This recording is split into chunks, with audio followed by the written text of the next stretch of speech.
We're here in Atlanta, site of Super Bowl 53, and the local NFL starting quarterback, and he has been since he was the third overall pick in the 2008 draft.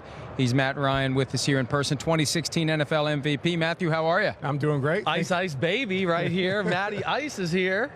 I feel like it was just yesterday, and maybe I'm getting old. We're all getting old, but you've been in the league now. This is going to be year number 11? 12? Gosh. 12, my goodness. 12. Yeah, that's crazy. I can remember you balling at Boston College. It flies by, does it not? It goes way too quick. Yeah.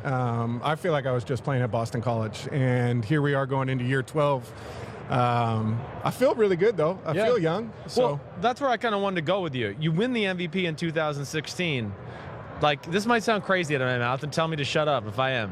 But I really feel like the last 2 years have been more impressive by you than that year. Just because I always say, like, Kyle made it easy for you that year. You guys were such a machine. Where these last 2 years, you've made some unbelievable nothing's there type of plays. Do you feel the same way about that, or am I stupid? I feel pretty good about it. Right. No, And you're stupid. Yeah, you are stupid, but not about that. No, I agree with you. I feel like 2016 was an outlier for our offense in terms of everything was open. Everything was going our way. Right. Plays, running game was perfect. Right. Guys stayed healthy. Right. The schedule was set up well for us. All those type of things.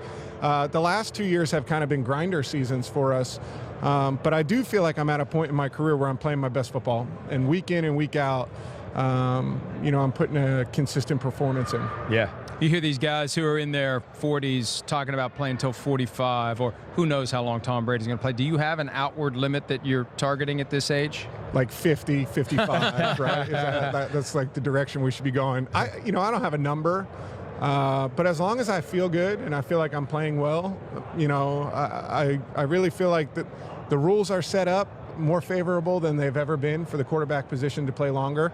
And I feel like I'm in a really good spot in terms of my training and my health. So I'll play as long as I feel good. Yeah. I mean, you saw, of course, what happened to the Saints, right, in the NFC Championship game. I didn't see what happened. Oh, you didn't see what happened? Sure you did. But you know how heartbreaking that loss was for them. I don't mean to bring up bad memories, but I'm going to bring it up. I mean, 28-3.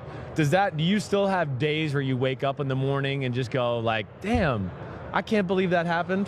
Yeah, I mean, it never leaves you. Yeah. Those kind of things never leave you. I think I'm much more comfortable being able to talk about it and to process it than I was earlier on. But I always am going to use it as motivation to want to get back there, to want to change, the outcome the next time we get that opportunity. And, I think in life you're going to have stuff like that come up, man, and it's how you respond to it and how you deal with it and how you're better for it the next time around. Right. A lot of people in Atlanta were very happy that the Saints aren't coming here for Super Bowl 53, that they aren't in your practice facility all week. Were you rooting for anyone but the Saints to come invade Atlanta? I mean, I'd be lying if I told you. Yeah, you're supposed to. Of course, Don't worry. right? Anybody but the Saints. But, watching that game, you don't want to see anybody go out on a missed call or whatever. But I wasn't too upset that it was the Rams that made it. But you still got to hear the Patriots crap, so that's annoying too. Yeah. Commissioner for a day, what would you do about the officiating, the replay review, something that would or wouldn't fix what happened at the end of that game? It happens all the time, missed calls, all that kind of stuff. It's in every game. And, we were talking about it before you came on. Sometimes karma, football gods, whatever, it finds you at different times. I'm not sure there's a good solution to it, whether you go to a challenge or whatever. I'd have to see what they come up with. Yeah. I am in favor of trying to get it right, but it's not going to solve all of the problems. issues. It's not going to solve everything. This happens, human error is real, and this kind of stuff happens. You've got the chairman of the competition committee who is a Falcons employee. Is there ever a Monday where you go seek out Rich and say, hey, Rich, you got to do something about this. Here, look at this play. We have to fix this. Rich, I wear Rich out. Like, what are we doing? What is this? Especially in the preseason, every year they have this like long video of new rules and point of emphasis. Yeah. And so it's like in the preseason, you're like, Rich, what are we doing? Right. Like, But a lot of it is good stuff, and he's really knowledgeable on it. So I'll be curious when I get a chance. I haven't seen Rich since the season ended, but I'll be curious to talk to him this offseason to see what direction they think they're going to go. How about the direction of your team? I mean, you got a new offensive coordinator in town. I was not the biggest fan of Steve Sarkisian, nothing personal, but how do you feel about getting reunited with Dirk Cutter? I'm excited. In this business, there's going to be turnover, so it's always disappointing when one guy leaves, but it's always exciting when you get to work with a new person. For me, it's like going back to 2012 with Dirk. But I'm a much different guy now. I've learned a lot of different things since my first go around with Dirk, and I feel like my time spent with Kyle and learning a lot of what that system brings, and some of that time spent with Sark, I think it'll be better. I'm in a spot where I know some things different. Have some dialogue with them about things you like. Exactly, which I think will be really good. And at the same time, he's done the same thing in Tampa and been away for a while, and they've been productive on offense and scored a lot of points there. So I look forward to working with him. Yeah. How much of an advantage is it that you've worked with Cutter in the past, though, because we know how the rules are. You can't meet with the coaches, can't talk to the coaches, can't do anything. The fact that, yes, we're making a change, but it's a guy I've worked with before, it's going to be a lot more seamless when you finally can work together. I think what's even better, the scheme is the scheme, right? Like, you're going to learn that, and you'll be on top of that. What's great is I know how he is game day, in game. He knows how I am, how we operate. I know how we work together during the week. The communication's always been really good between he and I. So there's not that learning curve that you usually have to go through when you change coordinators. Yeah, right. I mean, so Super Bowl week, just go back to your experience that week. What jumps out to you, besides the game? Like, is there anything that jumps out to you that you wish you would have handled differently, or even just something that you thought, like, man, that was really amazing? I mean, what's the first thing you think of other than the game? Is it hard to prepare that week? I mean, we did a good job. I thought we did a good job. First of all, I had a really good quarterback room. Your brother was with us that year. Right. Matt Schaub was with us that year. We had like a really good setup to where we all worked well together, which I thought helped me that week when everything was so different. We had a good crew that kept it light, which was important.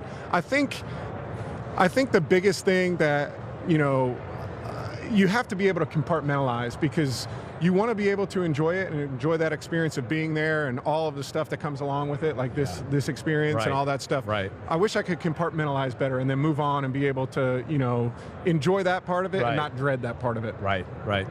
The evolution that you've had over the time that you've been in the NFL, the improvements that you've seen in yourself, give us a nuts and bolts tangible that where you can consciously note, hey, I've gotten better with this throw. I've gotten better in this way. I couldn't do this when I came into the NFL. There's so many things. To me, number one is being able to get the ball out on the plant, like 5-step drop on the plant to a skinny post, a wide and scout, whatever that is, a 12-yard out. Those kind of timing throws. You have to live by them in this league. Pass rush is too good. And so tangibly, that's way better than it was early in my career. The other thing I would say is, getting the ball out of your hand in the gun quick is not the easiest thing to do. Sure. And I've gotten way better at that, way more accurate. Yeah. And I think that's the way the league's going. It's so hard to protect. Like this weekend, how do you block Aaron Donald? Yeah, well, you can't. You got to get the ball out of your hand. Tom does that as well as anybody. Yeah, right. Rodney Harrison came up here and said hello earlier, and I see this Gatorade bottle. He is always drinking Gatorade when we are at NBC on Sunday, so I assume you are too. You've about polished that one off. We're going to work on ours. Tell us what you have going on. So I've partnered up with Gatorade for a long time, but this week I thought it was pretty cool. They've got a special blend out Peach Blitz, which pays a little homage to the Peach State here in Georgia, the city of Atlanta, which is cool. It tastes really good, so I've enjoyed that. But I'm waiting for it to give me the effects that it's given Rodney. I'm waiting for my muscles to show up. Hey, man. don't wait too long. It's not going to happen. I'm just telling you. It's not in my cards. You can't have everything, okay, Matt? All right. We got some fishbowl for you, all right, Mr. Gatorade here. Okay. Just random question. Dig your hand in there. I get to ask you? Or no, you're going to answer something yourself. You want me to read it, or depending upon the question, we may answer. This is for you. You can read. Are you sure? What was your favorite childhood toy, Matthew Ryan? Oh, I'm going definitely Nintendo. The Nintendo system we had, Tecmo Super Bowl. Oh man, I'm with you. It's not even close. Yeah, that was. I'm Tecmo Super Bowl. Did you ever play that one? No, that was kind of in the gap between being Madden growing for it me up and the little Atari with the little figures that flashed. Yeah, I never played Tecmo. For our age group, that was the first football game that we got to play, so it was obsessive. Was like battles between me and my older brother, just like full-on battles. Who would win? 50-50 split, but Bo Jackson was unstoppable. And you couldn't tackle, right? Unstoppable. Couldn't tackle. So the Raiders were off limits when we played each other. Yeah. Falcons offense was unstoppable a couple years ago. We look forward to seeing it get back to that level. Matt, as always, it's great to see you, and we look forward to talking to you again soon. Thank you, guys. Fun to be on. There he is, Matt Ryan. We'll be back with more. Hi, I'm Mike Tirico, and thanks for watching. Make sure to hit subscribe for the latest news and highlights from NBC Sports.